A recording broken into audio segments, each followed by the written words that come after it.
अस्सलाम वालेकुम, मैं हूँ इश्तियाक गुंदल। बिल आखिर पाकिस्तान तहरीक-ए-इंसाफ के लिए एक बड़ी अहम खुशखबरी सामने आ चुकी है और आपको मालूम है कि इलेक्शन कमीशन ऑफ पाकिस्तान ने पाकिस्तान तहरीक-ए-इंसाफ से बल्ले का जो इंतखाबी निशान था वो वापस ले लिया था। लेकिन अब जो पेशावर हाई कोर्ट है उसकी तरफ से पाकिस्तान तहरीक-ए-इंसाफ को एक बहुत बड़ी खुशखबरी मिली है और पेशावर हाई कोर्ट ने इलेक्शन कमीशन का पाकिस्तान तहरीक-ए-इंसाफ से बल्ले का निशान जो लेने का फैसला था उसको मुअत्तल कर दिया है। अब बुनियादी तौर पर हम देखते हैं कि जो पीटीआई के रहनुमा हैं बैरिस्टर अली जफर और बैरिस्टर अली गौर ने दरखास्त के ऊपर दलाइल दिए और उन्होंने कहा कि ये जो इलेक्शन कमीशन ऑफ पाकिस्तान ने फैसला दिया था इसका तो इलेक्शन कमीशन ऑफ पाकिस्तान के पास जो है इख्तियार ही नहीं था और कानून के मुताबिक हमने इलेक्शन कमीशन ऑफ पाकिस्तान को तमाम तर दस्तावेजात थी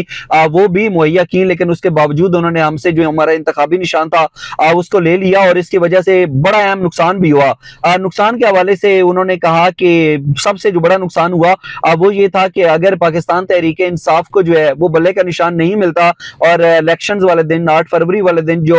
बैलेट पेपर होता है उसके ऊपर बल्ले का इंतखाबी निशान पाकिस्तान तहरीक इंसाफ की तरफ से नहीं होता, तो इसका मतलब यह है कि पाकिस्तान तहरीक इंसाफ फिर 8 फरवरी को जो इंतखाबात होने थे उसके अंदर हिस्सा नहीं ले सकती थी। और बैरिस्टर अली जफर ने दलाइल ये भी दिए कि अगर इस तरीके से ये बल्ले का निशान जो है वो वापस ले लिया जाता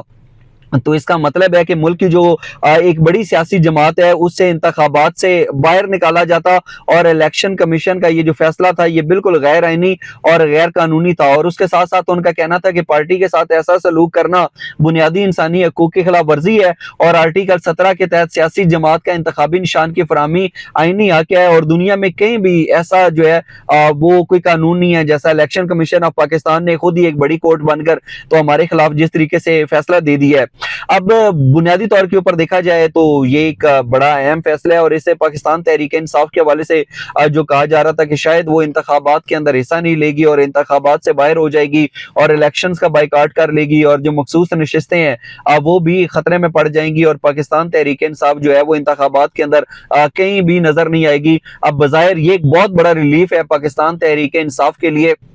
और कुछ देर पहले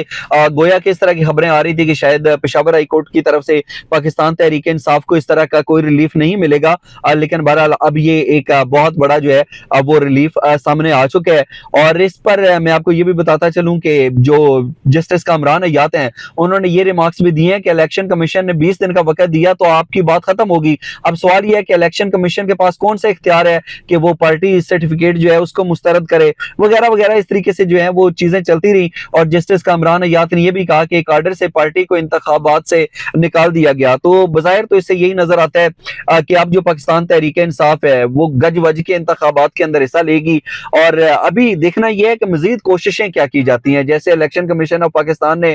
वोट जो था उससे एक कोशिश की कि इंतखाबी निशान इनसे ले लिया जाए, अब ये वाली तो कोशिश कामयाब नहीं हो सकी। तो अब देखना यह है कि आने वाले दिनों के अंदर पाकिस्तान तहरीक इंसाफ के खिलाफ मजीद क्या हिकमत अमली अपनाई जाती है। लेकिन अभी थोड़ी देर पहले एक बड़ी अहम खबर आई और वो अहम खबर ये थी कि आपको मालूम है कि सुप्रीम कोर्ट ऑफ पाकिस्तान ने साइफर केस के हवाले से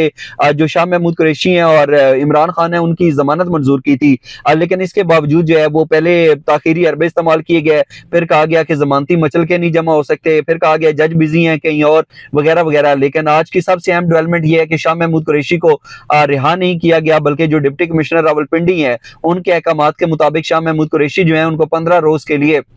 नजर बंद कर दिया गया है। और उसकी वजह यह बताई गई है कि जो शाह महमूद कुरैशी है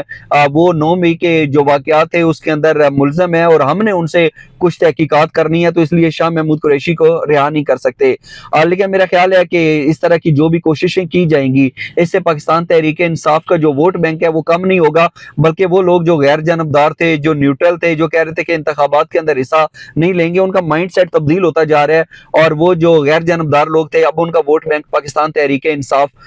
के हिस्से में आ सकता है और इससे पाकिस्तान तहरीक इंसाफ जो है उसका वोट बैंक एक बहुत बड़ा इजाफा जो है वो देखने में आ सकता है। तो आपकी नजर के अंदर ये जो भी इंतखाबात होने जा रहे हैं इसके अंदर पाकिस्तान तहरीक इंसाफ का कितना वोट बैंक मौजूद होगा और आपकी नजर में इलेक्शंस के जो नताइज होंगे वो क्या तमाम तर पाकिस्तानियों के लिए काबिल कबूल होंगे या फिर ये इल्जामात एक तवील अरसे तक जो है ये इंतखाबात जो है वो इल्जामात की जद में रहेंगे। इस हवाले से अपना कीमती फीडबैक जरूर दीजिएगा। आज का व्लॉग देखने का बहुत शुक्रिया, अपना ख्याल रखिए, अल्लाह हाफिज।